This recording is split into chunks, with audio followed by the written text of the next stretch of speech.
நடுவர் அவர்கள் இந்த ஆண்களுக்கு ஹீரோ இன்ட்ரோடக்ஷன் எல்லாம் கொடுப்பாங்க படங்கள்ல. படங்கத்துல மட்டும் இல்ல, வாழ்க்கையிலயும் பயங்கர பில்டப் தான் ஆண்கள். அப்படியே பிஜிஎம் சாங், இன்ட்ரோ சாங், ஒரு 4 ஃபைட் அப்படியே பயங்கர சிங்கம் சொன்னாரு. அவங்க சிங்கம் தாங்க, ஒத்துக்கிறேன். அதாவது நான் தான் சிங்கம், நாங்க தான் சிங்கம், இருந்துட்டு போங்க. சிங்கம் காலிக்கு அடியில தான் உட்கார்ந்து இருக்கு, வேற என்ன பண்ணுங்க அப்படி சொல்லுங்கப்பா. ஹாசினி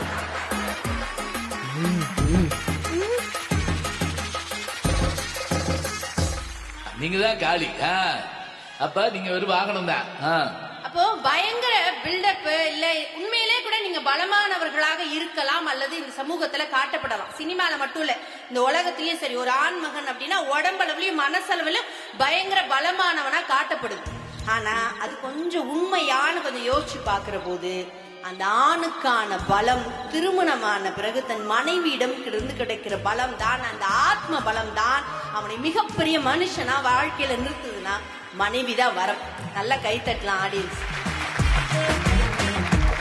இப்போ ஒரு குற்றச்சாட்டு வைப்பாங்க ஆண்கள் மேல, அதாவது கணவன் இறந்துட்டா மனைவி உதவியாவே வாழ்றாங்க, அல்லது மனைவி இறந்துட்டா அடுத்த மாசமே புது மாப்பிள்ளை ஆயிடுறாரு அப்படின்ற குற்றச்சாட்டு வைக்கப்படுது.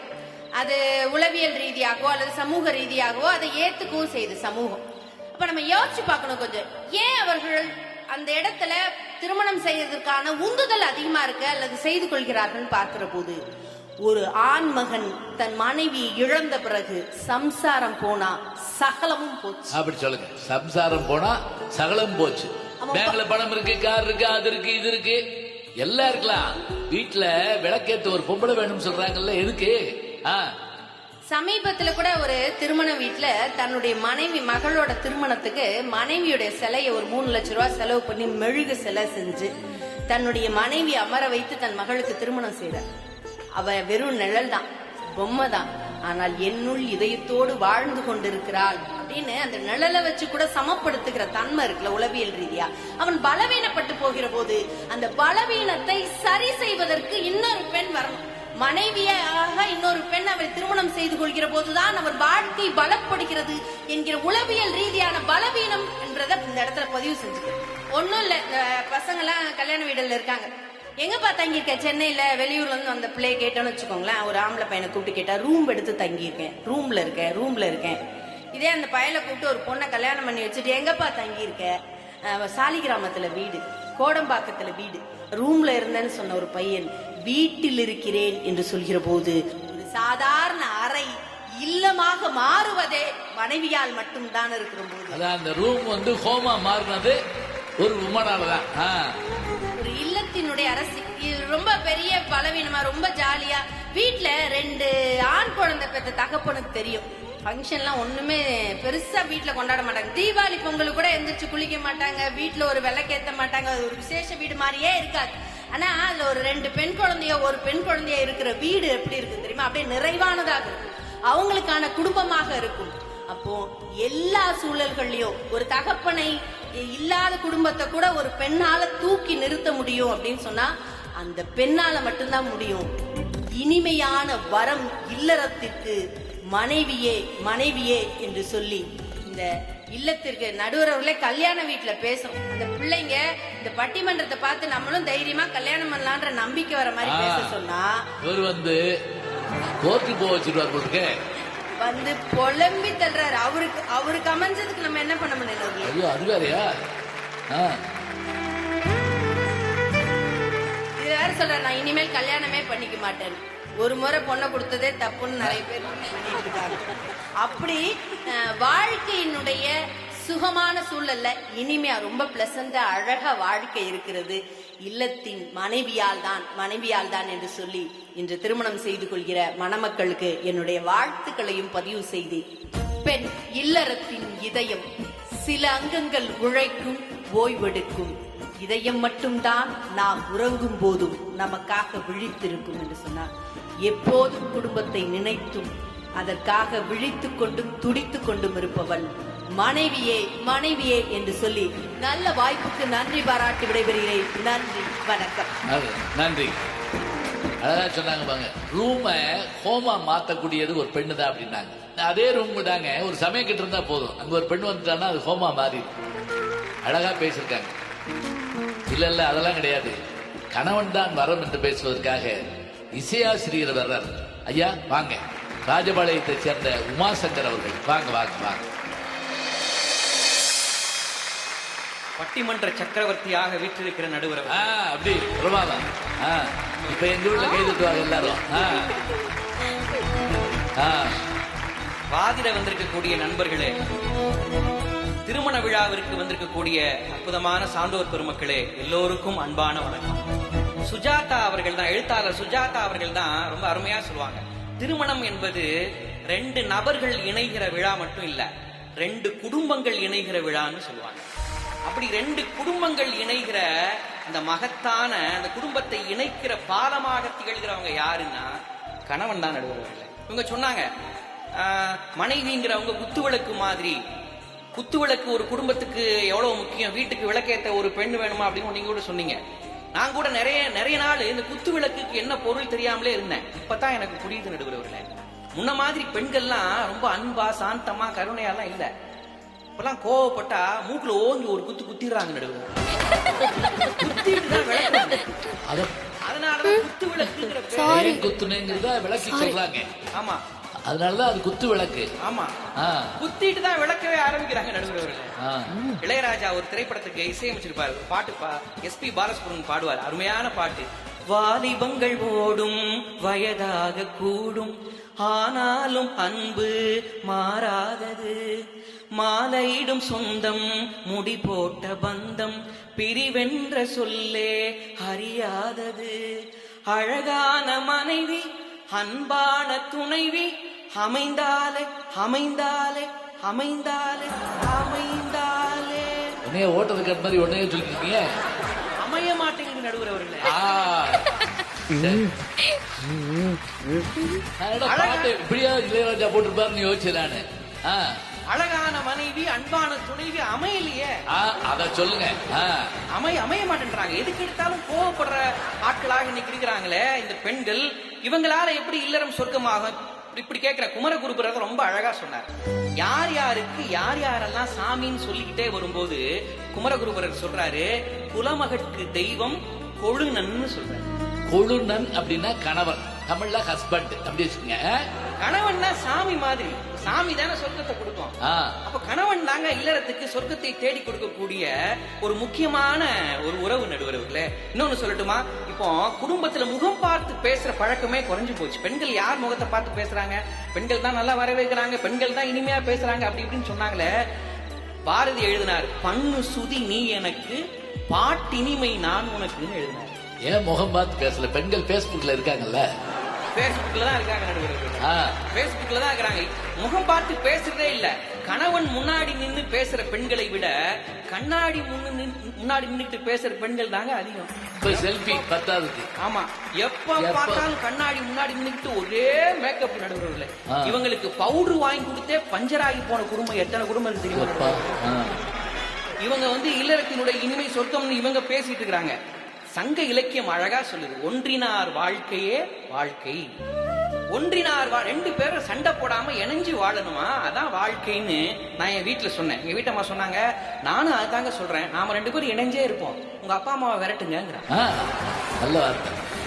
அப்போ உறவுகளை எப்படி இணைக்கிறதுன்னு முயற்சி பண்றவன் கணவன், உறவுகளை எப்படி வெட்டி விடுறதுன்னு எதிரா சாக்கு இருக்குன்னு காத்துட்டு இருக்கிறவங்க மனைவி.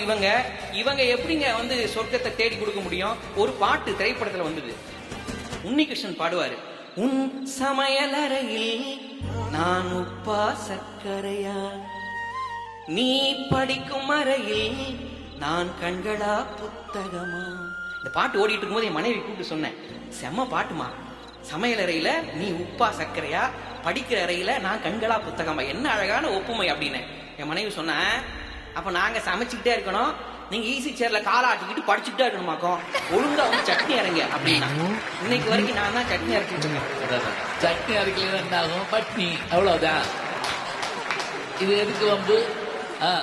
நிஜமாகவே பாரதி சொன்ன மாதிரி பாட்டின் இனிமைக்கு எப்படி ஒரு ஆண் திகழ்கிறானோ, ஆண் பாட்டின் இனிமை மாதிரி இருப்பானோ, அது மாதிரி குடும்பத்தினுடைய இனிமைக்கு எப்பொழுதும் கணவன் தான் சுத்தி வரமாக. சேர்க்கிறான், ஆஹா. பாலமாக இருக்கிறான் என்று சொல்லி கணவன் தான் வாழ்க்கையினுடைய ஆதார், மனைவி குடும்பத்தினுடைய சேதாரம்.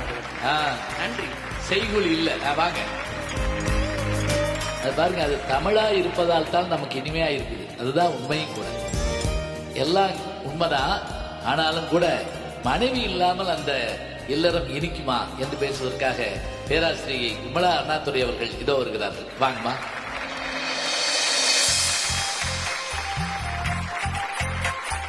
நடுவர் அவர்களே, இல்லறத்தின் இனிமைக்கு இறைவன் கொடுத்த வரம் கணவனா மனைவியா அப்படின்னு ஒரு கேள்வி கேட்டிருக்கீங்க.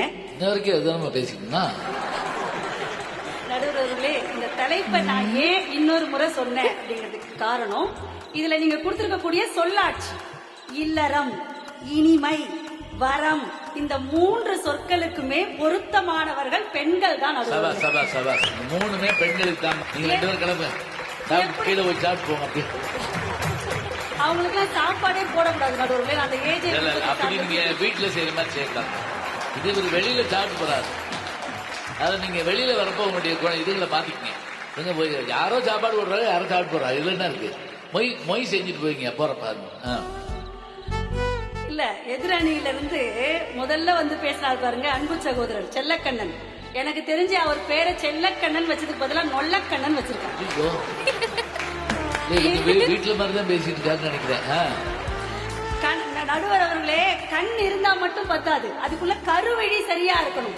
ஒரு பெண் தான் ஒரு குடும்பத்தில் இருக்கக்கூடிய கருவிழியாக இருப்பவள். அந்த கருவிழி இருந்தாதான் பார்வை சரியா இருக்கும். இதுல நீங்க சொல்ல விரும்புறேன். அதனாலதான் அதுக்கு பாவைன்னு பேரு. என் கண்ணில் பாவை என்றோ கண்ணம்மா என்னுயிர் நின்னதன்றோ அப்படின்னு பாரதி சொல்றான்னா, கண் இருக்கலாம், பாவை இல்லைன்னா, பாவைன்னா பெண் பாவை, திருப்பாவை திருவம்மாவைன்னு சொல்றோம்ல, பாவைன்னா பெண்ணுன்னு அர்த்தம்.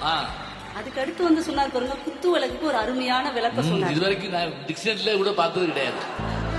ஒரு முறை சொன்னா புரிஞ்சுக்கிட்டா ஏன் அந்த அம்மா குத்து விடுதுன்னு எங்க வீட்டுக்கார நடுவர்களே வேகமா என்கிட்ட வந்தார் காலையில. ஆனா அவர் நிறைய ஆராய்ச்சிகள்லாம் பண்ணுவார். 2 பேர் மாதிரி. ஏமா நான் இன்னைக்கு ஒண்ணு படிச்சம்மா அப்படின்னாரு. என்ன படிச்சீங்க? என்ன இல்லம்மா, எப்பொழுதுமே ஆண்கள் 10,000 வார்த்தைகள் தான் பேசுகிறார்களாம், ஆனா பெண்கள் மட்டும் 40,000 வார்த்தைகள் ஒரு நாளைக்கு பேசுறாங்களான்னாரு. ஆமாங்க, பேசதான் செய்வாங்க. உங்களை மாதிரி ஆளுக்கு ஒரு விஷயத்த 4 முறை சொன்னாதான் புரியுது. அப்ப நீங்க 10,000 பேசினா நாங்க 40,000 பேச வேண்டியிருக்குங்க. இதுல என்ன, அதுல வந்து குத்து விளக்கு, நாங்க அதனாலதான் நிறைய செய்திகளை சொல்லிட்டு போனாங்க. உண்மையிலேயே இந்த 2 பேருமே கிமுல வாழ வேண்டியது. என்னமோ நாங்க சோறு சேற்றில் கால் வைக்காம எப்படியாவிட்டால் உங்களால் சோற்றில் கால் எந்த காலத்துல இருக்கீங்க? குடும்பத்துல 2 பேருமே வேலைக்கு போயிட்டு நாங்க தான் உங்களுக்கு ரீசார்ஜே பண்றோம். பவுடர் வாங்கி கொடுக்குறாரு. அவர் வந்து சொல்றாரு, நாங்கதான் பவுடர் வாங்கி கொடுக்குறோம். பவுடர்லாம் இப்ப அடிக்கிறதே இல்ல, இப்பெல்லாம் ஃபேஸ் பேக் வந்துருச்சு. வாங்க இதுக்குள்ள வாங்க, உட்காந்துருக்காங்க, கேளுங்க. கல்யாணத்துக்கு வந்த பெண்கள் எல்லாம் கேளுங்க, யாருமே இப்ப பவுடர் அடிக்கிறதே இல்ல. பவுடர் சாம்பார்ல ஓட்டிருக்காங்க. இல்ல, சாம்பார் பவுடர் சொன்னேன் நானு. உங்களுக்கு ப்ரொஃபஷன்ல அட்வைஸ் கொடுக்கறதுக்கு பிஏவா இருக்கணும், வீட்டுல வேலை செய்யறதுக்கு ஆயாவா இருக்கணும். எல்லா வேலையும் முடிச்சுட்டு நாங்க இவர் வரும்போது செல்போன் எடுத்து வச்சு, எங்களுக்கு உங்களை மாதிரிலாம் சூதகம்லாம் தெரியாது. ஒருத்தரை பார்த்தவனே நடிக்கிறது அதெல்லாம் எங்களுக்கு தெரியாது. நாங்க இயல்பா, நீங்க அப்பாவி, ரொம்ப அப்பாவி. அதனாலதான் வரமாவே இன்னும் வாழ்ந்துட்டு இருக்கிறோம். சிரிக்காம பேசுறீங்களா? நடுவுல பாருங்க, அப்படி எடுத்து நாங்க வச்சிருப்போம். உடனே உள்ள நுழைஞ்ச உடனே என்னமே தெரியாத மாதிரி சொல்லுவார், உனக்குதாம்மா லைஃப் ரொம்ப ஜாலி, எப்ப பாரு போனை எடுத்து கையில வச்சுக்க வேண்டியது, பேஸ்புக் பார்க்க வேண்டியது, வாட்ஸ்அப் பார்க்க வேண்டியது. அதை கூட நாங்க சிரிச்சுக்கிட்டே உங்களை பார்த்துட்டு இருக்கோம். மொத்தத்துல ஒரு மனைவி என்பவள் ஆளின் நாளாக வீட்டில் இருப்பதால் தான் உங்களால் நிம்மதியாக, நீங்க சொன்னீங்கல்ல சோறு போட சேருக்கு போறோம், அது கூட முடியும். அதை விட்டுட்டு வந்து எப்பொழுதுமே நீங்கள் இல்லறத்தினுடைய வரம்னு சொல்லாதீங்க. மனைவி அமைவதெல்லாம் இறைவன் கொடுத்த வரம்னு சொல்லியிருக்கிறாங்க. அந்த வரம் உங்க 2 பேருக்கும் கிடைக்கலங்கிறதுக்காக வந்து இங்க இந்த மாதிரி கல்யாண விழாவில பாவம் அந்த பொண்ணையும் மாப்பிளையும் பயமுறுத்தி வச்சாங்க. மனைவி என்பவள் தான் இல்லற பல்கலைக்கழகத்தினுடைய இணைவேந்தராக எப்பொழுதுமே வலம் வருபவள். அவளால் மட்டுமே தான் அந்த இல்லறம் இனிமையாகவும் வரம் சார்ந்த ஒரு குடும்பமாகவும் இருக்கும் என்று சொல்லி நல்ல வாய்ப்புக்கு நன்றி கூறி விடைபெறுகிறேன். நன்றி, வணக்கம். 4 பேரும் ரொம்ப அருமையாக பேசினார்கள். சுருக்கமா தீர்ப்பு சொல்லியிருந்தோம். ஏன்னா பந்தி ஆரம்பிச்சாச்சுங்கிறது நான் கண்டுபிடிச்சிட்டேன். இப்ப இல்லறத்தின் இனிமைக்கு இறைவன் கொடுத்த வரம் கணவனா மனைவியா? இதுதான் கேள்வி. கணவன் என்பவன் எப்படி வரம் என்று சொன்னால், நீங்க மாப்பிள்ளை பாக்குறப்ப என்னங்க கேட்கிறோம்? அழகானவனா இருக்கணும்னு பெண் நினைப்பாளாம், படித்தவனாக இருக்க வேண்டும் என்று தந்தை நினைப்பாராம், தனவந்தனாக இருக்க வேண்டும் என்று தாய் நினைப்பாளாம். வரம்னு ஏன் சொல்றாங்க? பெண்கள் கோவிலுக்கு போறப்ப எல்லாவற்றையும் கேட்கிற போது அந்த பெண்ணு நல்ல கணவன் வேண்டும் தான் கேட்பான். அதுல அடைக்கலமாக நாங்க உன்கிட்ட கேட்கறது என்ன தெரியுமா? எங்களுக்கு நல்ல கணவன்மார்கள் வரணும். இன்னைக்கு எங்க அப்பா வீட்டுல இருக்கோம், கோயிலுக்கு போறோம். நாளைக்கு நான் கட்டின வீட்டுக்கு போயிட்டா என்னை கோயிலுக்கு போகாத நம்ம சொல்லிட்டானே, நான் என்ன பண்ணுவேன்? அதனால எங்கள் விருப்பத்தை எங்கள் தந்தையார் அறிந்து கொள்வதை போல எங்கள் கணவன்மாரும் அறிந்து கொள்ளுமாறு ஒரு கணவன் வேண்டும் கேட்கிறாங்கன்னா, அவன் அன்பாக இருப்பவனாக வேண்டும் என்பதை முதல்ல முடிவு பண்றாங்க. அதோடு மட்டும் இல்லைங்க, பிரசவ வேதனை பெண்ணுக்கு உண்டு, உண்மைதான். ஆனால் அந்த பிரசவத்துக்கு கொண்டு அவளை சேர்த்து விட்டுட்டு அந்த கணவன் படுற பாடு இருக்கு பார்த்திருக்கீங்களா? அடே அப்பா, உள்ள அவ பிரசவத்துல துடிப்பாங்க, வேதனை துடிப்பாங்க, இவன் உடம்பெல்லாம் பதறுங்க. அப்படியே பதறதோடு மட்டும் திடீர்னு நர்ஸ் இவ்வளவு பெரிய காகிதத்தை கொடுத்து அமிர்த மாத்திரை வாங்கிட்டோம் அப்போ அப்படிங்க போய் யார்கிட்ட போய் கடை கேட்பான். எதிரிகாலில் கூட விழுவாங்க. எதிரிகாலில் கூட விழுந்து இப்ப பிள்ளையை காப்பாற்றணும், மனைவியை காப்பாற்றணும் அப்படிங்கிறதுக்காக அந்த பாடுபடுவாங்க. அதோடு மட்டும் இல்ல, கல்யாண வீட்டுல நீங்க பார்க்கலாம், ஆளாளுக்கு ஒவ்வொரு விஷயத்துல ஈடுபட்டிருப்பாங்க. ஆனா ஒரே ஒருத்தர் மட்டுமே கொஞ்சம் கவலையோடு அலைஞ்சிட்டே இருப்பாரு. அவர் யாருன்னு பார்த்தா அந்த பெண்ணை பத்த தகப்பனார மட்டும் தாங்க இருப்பாரு.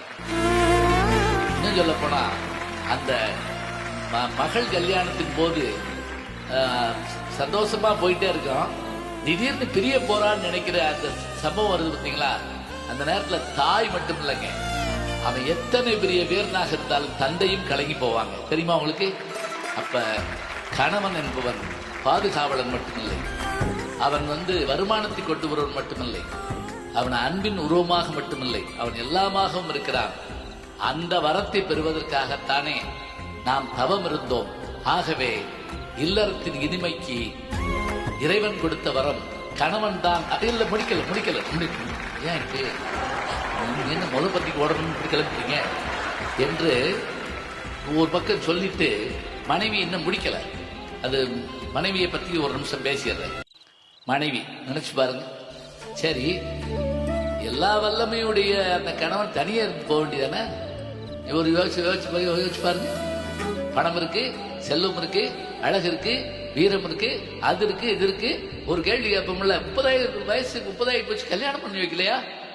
பையன் அப்படி திருறாரு இவ்வளவு வயசுல.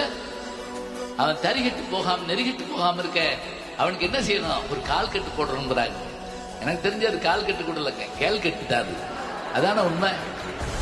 3 முடிச்சு போடுகிற போதே அவனுக்கு பொறுப்பை உருவாக்குவதற்காகத்தான் போடுறாங்க. அப்ப வர்றாங்க, பொருள் வாங்குற போது கூட தேடி தேடி வாங்குவாள். அவதான பெண்ணு, அத்தனை முறை தேடி பார்ப்பாளே, எல்லாருக்காக காத்திருப்பாளே. எங்கள் வீட்டில் உணவு சூடாக இருந்தால் அப்பா சாப்பிடுவார், சுவையாக இருந்தால் அண்ணன் சாப்பிடுவான், இனிப்பாக இருந்தால் தங்கை சாப்பிடுவாள், மிச்சம் இருந்தால் மட்டுமே என் தாய் சாப்பிடுவாள். அவள் ஒரு நாள் முதல்ல சாப்பிட்டு நான் பார்த்ததில்லை. தனக்காக சமைக்காதவள் தாய். அவள் தானே அந்த பெண்ணு தான், அந்த மனைவி தானே. அவள் எப்படிப்பட்டவளா? 1000 கஷ்டங்கள் இருக்கு, சிரமங்கள் இருக்கு, அதையெல்லாம் மனதுக்குள்ள அடக்கி வச்சுக்கிடுவாள். கணவனுக்கோ தந்தைக்கோ தன்னுடைய குடும்பத்துக்கோ நடுவில் ஒரு பாலமாக திகழ்கிறவ அவள் தானுங்க. புகுந்த வீட்டுக்கு பிறந்த வீட்டுக்கு பாலமாக திகழ்வ அவள் தானே. துவண்ட போது தாங்கிக்கொள்ள ஒரு தோள் வேண்டும் என்று சொன்னால் அது மனைவியை தவிர யாராக இருக்க முடியும்? நினைச்சு பாருங்க. வெற்றி கழிப்பை பெற்றுக்கொள்வதற்கும் தோல்வியிலே துவண்டு போது காப்பதற்கும் ஒரு மனைவி வேண்டாமா? நான் ஒரு கல்யாண வீட்டுல 80 வயசு கிழவனாரு, இதெல்லாம் போடுங்க, கொட்டை போடு, அது போட்டு தயார் பண்ண அப்படி பண்ணி பேசிக்கிட்டு இருக்காரு. நைட் 3 மணி முடிஞ்சா கல்யாணம், 6:30 மணிக்கு முதல் முகூர்த்தம். அப்ப ஒரு பாட்டி, அந்த கிழவனாருடைய மனைவி, அந்த அம்மாவுக்கு 75 வயசு இருக்கும், புடவையில காப்பி மூடிட்டு கொடுக்க வருதுங்க. எல்லாரும் பிடிச்சிக்கிட்டாங்க. ஏய், என்ன கிழவனா இருக்கு, மறைச்சு கொண்டு போற அப்படின்னு கேட்டாங்க. இல்லப்பா, இந்நேரம் காப்பி சாப்பிடலன்னா உங்க தாத்தாவுக்கு தலைவலி வந்துடும்.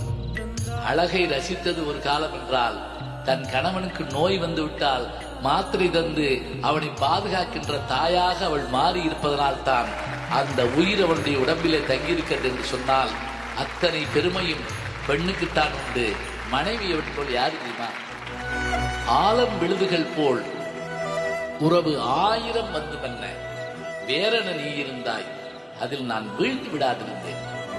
பேருக்கு பிள்ளை உண்டு, பேசும் பேச்சுக்கு சொந்தம் உண்டு, என் தேவையை யார் அறிவார்?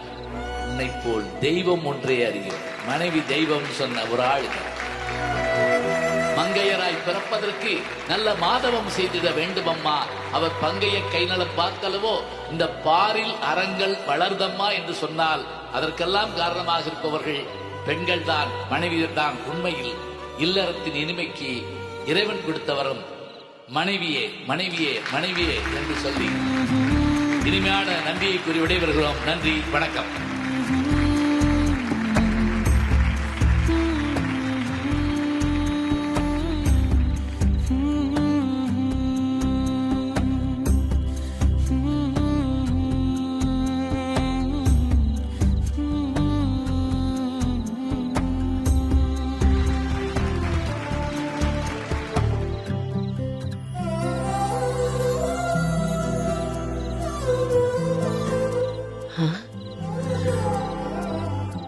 கடவுளே.